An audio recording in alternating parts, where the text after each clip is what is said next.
బూందేల్ఖండ్ ఇది ఉత్తర మధ్య భారతదేశంలో పర్వతమయమైన వ్యూహాత్మకమైన ప్రాంతం.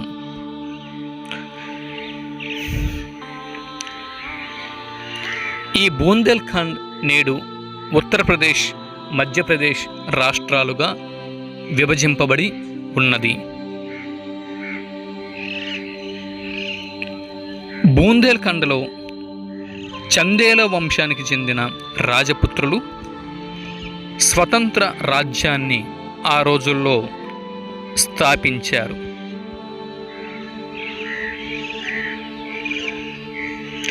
ఈ చందేల వంశస్థుల రాజధాని ఖజురహో. వీరి మూలపురుషుడు జయశక్తి వల్ల చందేల రాజ్యాన్ని జజకభుక్తి అని కూడా పిలిచేవారు. ప్రతీహార రాజ్యంలో చందేల రాజ్యం ఒక రాష్ట్రంగా ఉండేది. అనంతర కాలంలో స్వతంత్ర చందేల రాజ్యాన్ని యశోవర్మ అనే రాజపుత్ర రాజు, చంద్రవంశానికి చెందిన రాజపుత్ర రాజు ఈ చందేల రాజ్యాన్ని స్థాపించాడు. చందేల రాజుల్లో సుప్రసిద్ధుడు విద్యాధరుడు. విద్యాధరుడు చందేల రాజ్యంను పాలిస్తున్నప్పుడు గజనీ మహమ్మద్ క్రీస్తకం 1019లోను క్రీస్తకం 1022లోను 2 పర్యాయాలు భారతదేశంపైకి, ముఖ్యంగా బూందేల్ఖండ్పైకి దండయాత్ర చేయగా విద్యాధరుడు అతడిని గజనీ మహమ్మద్ని చిత్తుగా ఓడించాడు. అటువంటి గజనీ మహమ్మద్ సోమనాథ్ దేవాలయాన్ని ఏ విధంగా ధ్వంసం చేయగలిగాడు, అపారమైన ధనరాశుల్ని భారతదేశం నుండి ఏ విధంగా తరలించుకుపోయాడు అన్నది మనం మున్ముందు తెలుసుకుందాం. ఈ విధంగా గజనీ మహమ్మద్ను అరికట్టిన గౌరవం విద్యాధరుడికి దక్కింది. అయితే అనంతర కాలంలో అల్లావుద్దీన్ ఖిల్జీ బూందేల్ఖండ్ను ఆక్రమించడంతో క్రీస్తకం 1309వ సంవత్సరంలో చందేల రాజపుత్రుల పాలన ముగిసింది.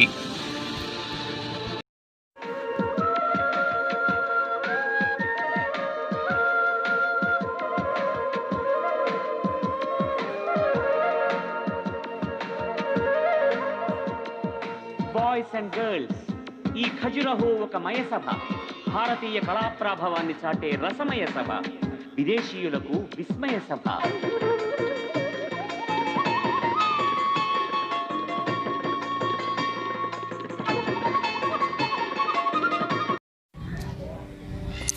కాశీకి చెందిన గహద్వార రాజు ఇంద్రజిత్. ఇంద్రజిత్ ఆస్థాన పురోహితుడి కుమార్తె హేమవతి. హేమవతి గొప్ప అందగత్తె. రంభ, ఊర్వశి, మేనక, తిలోత్తమ వంటి అప్సరసలను సైతం తలదన్నే అందం ఆమె సొంతం. హేమావతి యొక్క సౌందర్యాన్ని చూసి సాక్షాత్తు దేవేంద్రుడే మంత్రముగ్ధుడు అయ్యాడంట. దేవేంద్రుడు హేమావతిని పెళ్లి చేసుకోమని ప్రాధేయపడగా అతడిని పెళ్లి చేసుకోను అని తెగేసి చెప్పిందట. ఫలితంగా ఇంద్రుడి శాపం వలన విధవరాలు అవుతుంది హేమావతి. అప్పటికి ఆమె వయస్సు నిండా 16 సంవత్సరాలే. ఒక రాత్రి విరహవేదన భరించలేక రతి తాలిబ్ అనే సరస్సులో నగ్నంగా హేమావతి స్నానం చేస్తూ ఉంటే హేమావతి యొక్క అందాలని చూడలేక సాక్షాత్తు చంద్రుడే ఆమెను మోహించి ఆమెను చేరి హేమావతి యొక్క అందచందాలను ఆరగించేలా సరస సల్లాపాలు ఆడాడు. హేమావతి కన్యత్వాన్ని కోల్పోయింది. ఈ పరాభవాన్ని దాచుకోవటానికి ఎంతో ప్రయత్నించింది. చంద్రుడు ఆమెను కర్ణావతి నదీ తీరంలోని ఖజూర వాటికలో తలదాచుకోమని సలహా ఇచ్చాడు. ఆమెకు పుట్టబోయే కుమారుడు అద్వితీయ బల సంపన్నుడై 16వ ఏట రాజు అవుతాడని, రాజ్య విస్తరణ చేస్తాడని అనునయించి అదృశ్యమవుతాడు చంద్రుడు. ఖజురహో కళలవిగో అహో అహో అదరహో కథలివిగో ఇవి శృంగారంలో తొలి సాయంత్రాలు శిలాకారంలో చలి సౌందర్యాలు మనకాహ్వానాలందించే అందాలు. ఓహో ఓహో ఖజురహో కళలవిగో అహో అహో అదరహో కథలివిగో. చంద్రుడు అదృశ్యమయ్యాక చేసేది లేక హేమావతి పశ్చాత్తాపముతో దిగులు చెందుతూ కాశీలో తన తండ్రి ఇంటికి చేరుతుంది. అనతి కాలములోనే అక్కడి నుండి కలంజార్కు తిరుగు ప్రయాణం అవుతుంది. అక్కడ ఒక మగబిడ్డకు జన్మని ఇచ్చింది హేమావతి. ఆ బాలుడు చంద్రుడు వల్ల తనకు కలిగినందువలన చంద్రవర్మ అనే పేరు పెట్టింది. బాలుడు శుక్లపక్ష చంద్రుడి వలె దినం దినం పెరిగి పెద్దవాడై బల పరాక్రమ సంపన్నుడు అయ్యాడు. ఆ బాలుడు 16వ ఏట ఒక సింహాన్ని, పులిని సునాయసంగా పోరాడి చంపాడు. తన కుమారుడు యొక్క బల పరాక్రమాలని కల్లార చూసిన తల్లి హేమావతి ఎంతో సంతోషించి ఒక్కసారి చంద్రుడిని ప్రార్థించింది. హేమావతి ప్రార్థనని మన్నించిన చంద్రుడు దిగివచ్చి కొడుక్కి ఒక వరుస వేదిని ఇచ్చాడు. అది దేనిని తాకితే అది బంగారం అవుతుంది. క్రమంగా ధనము పెరిగి మహోబాకు రాజై రాజ్య విస్తరణ చేశాడు. కాశీలోని గహద్వార రాజును ఓడించి కాశీని కూడా తన రాజ్యంలో కలిపేశాడు. హేమవతి కొడుకు అతడే చంద్రవర్మ అన్న రాజపుత్ర రాజు. చంద్రవర్మ అనంతర కాలంలో వివాహం చేసుకుని తన రాణితో ఖజురహో చేరుతాడు. ఖజురహోలో బంధ్యయజ్ఞం చేసి తన తల్లిపై పడిన మచ్చను, అవమానాన్ని తొలగిస్తాడు కుమారుడు. తల్లి కోరినవన్నీ తీర్చి చివరికి విశ్వకర్మను ఆహ్వానించి ఖజురహోలో 85 దేవాలయాలను నిర్మించి తన తల్లి హేమావతికి కానుకగా సమర్పించాడు. హేమావతి కుమారుడు అతడే చంద్రవర్మ.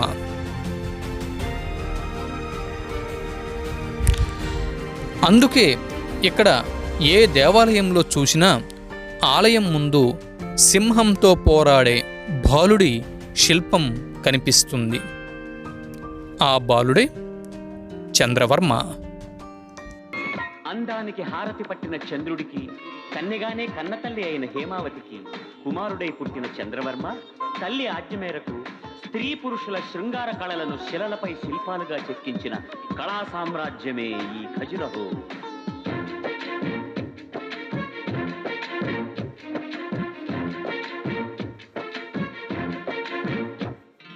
రతులుగా రంభలుగా రాళ్లను మలచి మణులుగా రమణులుగా వాళ్ళను వలచి ఆరాధించే కోవెల ఖజురహో, ఆనందానికి వెళలి కళలహో.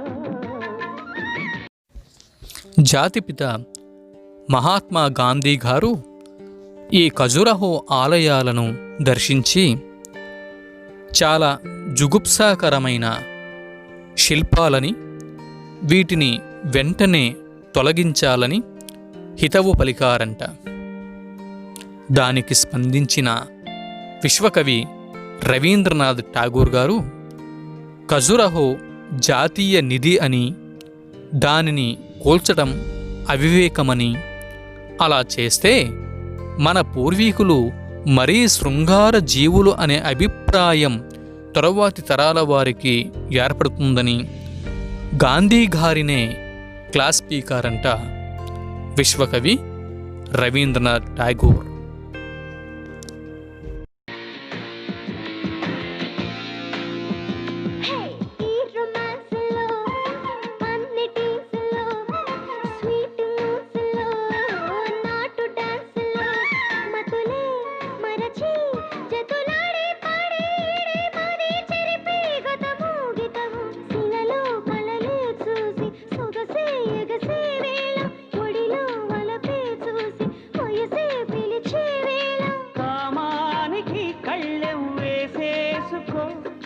నీ కళ్ళకు గంతలు తీసేసుకో, శివతత్వాలే బోధించే శిల్పాలులే.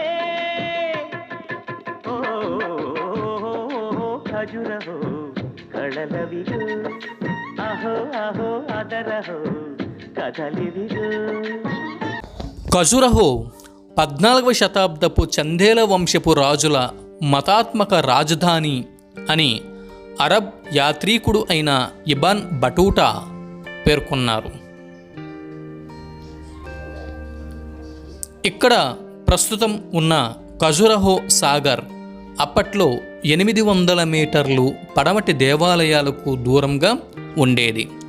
ఆ రోజుల్లో ఇది ఖజురహో నగరానికి గుండెకాయ వంటిది అని చెప్పవచ్చు.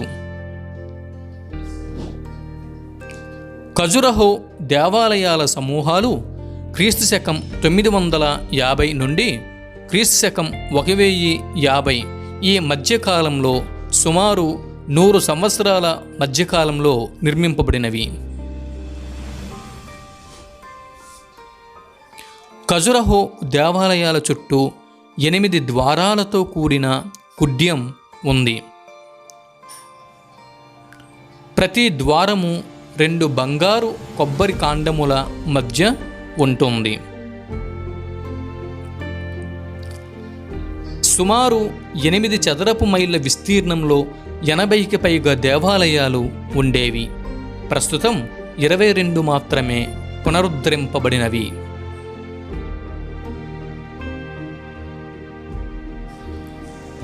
ఖజురహో దేవాలయాలు ఇతర ఉత్తర భారతదేశపు దేవాలయాల వలె ముస్లిం దండయాత్రల ప్రభావానికి లోను కాలేదు. ఇది గొప్ప విషయం. కేవలం నిర్లక్ష్యం వల్లనే కొన్ని దేవాలయాలు శిథిలమైనవి.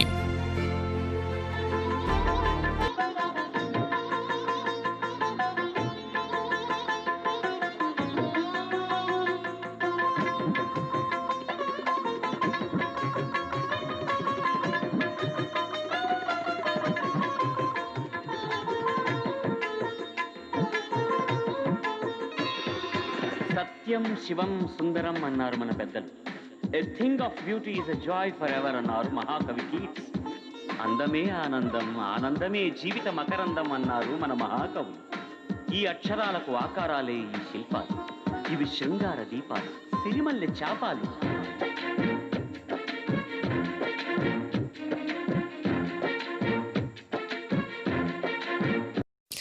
చందేల రాజపుత్ర రాజులలో సర్వశ్రేష్ఠుడు, మహాశ్రేష్ఠుడు యశోవర్మ. ఈ యశోవర్మనే లక్షవర్మ అని కూడా అంటారు. ధీర వీర శూరుడు అయిన యశోవర్మ దక్కన్ పాలకులైన రాష్ట్రకూటుల్ని జయించి దక్షిణాన మాల్వా వరకు మరియు తూర్పున మిథిలా వరకు రాజ్య విస్తరణ చేశాడు.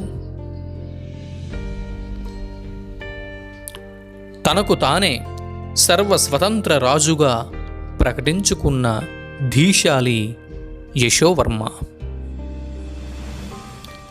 యశోవర్మ కాలంలో చండేల రాజులు మధ్య భారతంలోనే మహాశక్తి సంపన్నులుగా, సమర్థవంతులుగా గనుతుకెక్కారు.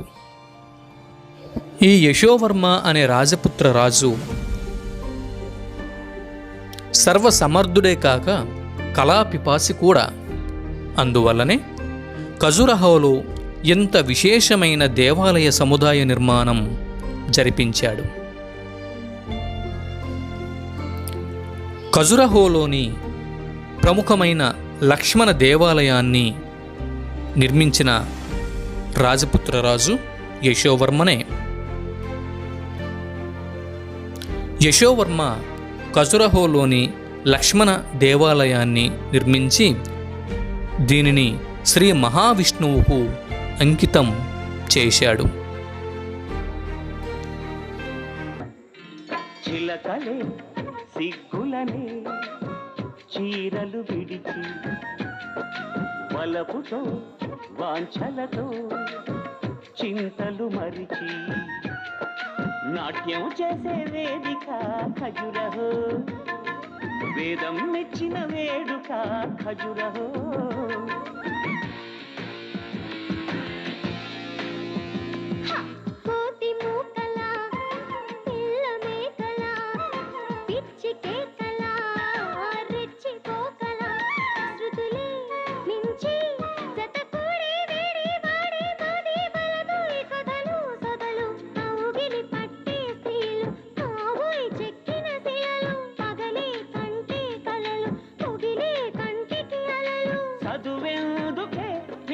చారస్తమా చదపట్టెన బుద్ధి ఓ నేస్తమా, అవి అమ్మా నాన్నల యజ్ఞాలులే.